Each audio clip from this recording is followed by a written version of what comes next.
ராஜஸ்தான் மாநிலம் கோட்டா மாவட்டத்தைச் சேர்ந்தவர் தீபக் மீனா. 27 வயதான இவர் பரத்பூரில் உள்ள தனியார் கல்லூரி ஒன்றில் பிடெக் படித்திருக்கிறார். வேலைக்காக தீபக் மும்பைக்கு சென்றபோது அவருக்கு சினிமா மற்றும் தொலைக்காட்சி துறை மீது ஆர்வம் வந்திருக்கிறது. இதனால் அந்த துறையில் நுழைந்திருக்கிறார். சில வருடங்களிலேயே சினிமாவிலும் சீரியல்களிலும் நடிக்க வைப்பதற்கு ஆட்களை ஏற்பாடு செய்து கொடுக்கும் காஸ்டிங் டைரக்டராக தீபக் வளர்ந்திருக்கிறார். இந்த சூழலில் தீபக் ஒரு இளம் பெண்ணை காதலித்திருக்கிறார். காதலிக்காக ஏராளமாக செலவு செய்திருக்கிறார். ஒரு கட்டத்தில் அவர் சம்பாதித்த பணம் முழுவதும் காதலிக்கு செலவு செய்வதிலேயே கரைந்து விட்டது. இதனால் கடன் வாங்கி காதலியை குஷிப்படுத்தி இருக்கிறார். கடன் கொடுத்தவர்கள் கழுத்தை நெரிக்கவே அதிலிருந்து மீள முடியாமல் தவித்திருக்கிறார் தீபக். கடன் சுமையிலிருந்து தப்பிக்க தீபக்கிற்கு ஒரு யோசனை தோன்றியிருக்கிறது. சீரியல், சினிமா, விளம்பரங்களில் நடிக்க வைப்பதாக கூறி பெண்களிடம் பணம் பறிக்கலாம் என முடிவு செய்திருக்கிறார். இதற்காக இன்ஸ்டாகிராமில் காஸ்டிங் கம்பெனி பெயரில் 2 போலியான அக்கவுண்ட்களை ஓபன் செய்திருக்கிறார். நாதினி ஸ்ரீகேத், யாஷ் நாகர்கோட்டி என்ற பெண் பெயரில் நடிக்க வாய்ப்பு தேடி அலைந்த பெண்களை நோக்கி வலை வீச தொடங்கி இருக்கிறார் தீபக்.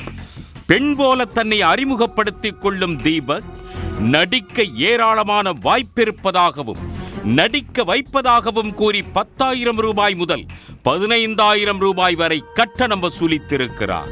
பணம் அக்கவுண்டில் ஏறியதும் தீபக் உடனே சம்பந்தப்பட்ட பெண்ணின் செல்போன் நம்பரை பிளாக் செய்து விடுவார். இதே பாணியில் பலரிடம் கைவரிசை காட்டியிருக்கிறார். பாதிக்கப்பட்டவர்கள் தீபக்கின் செல்போன் நம்பரை ஸ்பாம் என ரிஜிஸ்டர் செய்துவிட்டால் அந்த தொலைபேசி எண்ணை மாற்றிவிட்டு வேறு ஒரு நம்பரை வாங்கி விடுவார்.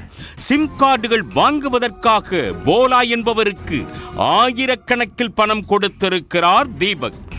குடிக்கு அடிமையான போலோவின் ஆவணங்களையும் அவரின் உறவினர்கள் ஆவணங்களையும் பயன்படுத்தி 4 சிம் கார்டுகளை வாங்கி இருக்கிறார் தீபக். ஒவ்வொரு சிம் கார்டுக்கும் 4,500 ரூபாய் பணம் கொடுத்திருக்கிறார். இந்த மோசடி வேலையில் எந்த பிரச்சனையும் இல்லாததால் 10 மாதத்துக்கு முன்பு மும்பையில் இருந்து கோட்டா மாவட்டத்துக்கு குடிபெயர்ந்திருக்கிறார் தீபக். பணத்தை இழந்தவர்கள் உடனே புகார் அளிக்காதது தீபக்கிற்கு வசதியாக போய்விட்டது. நடிக்க வாய்ப்பு வாங்கி தருவதாக 300க்கும் மேற்பட்ட பெண்களை ஏமாற்றி அவர்களிடமிருந்து 10 லட்சம் ரூபாய்க்கு மேல் பணம் பறித்திருக்கிறார். பல நாள் திருடன் ஒரு நாள் அகப்படுவான் என்பதைப் போல தீபக்கின் மோசடியால் பாதிக்கப்பட்ட ஒரு பெண் சமீபத்தில் காவல் நிலையத்தில் புகார் அளித்திருக்கிறார்.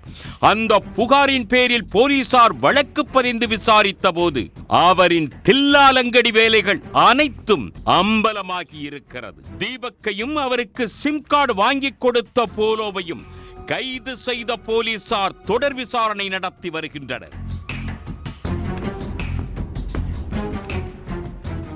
உடனுக்குடன் செய்திகளை தெரிந்து கொள்ள சன் நியூஸ் பெல் ஐகானை கிளிக் பண்ணுங்க.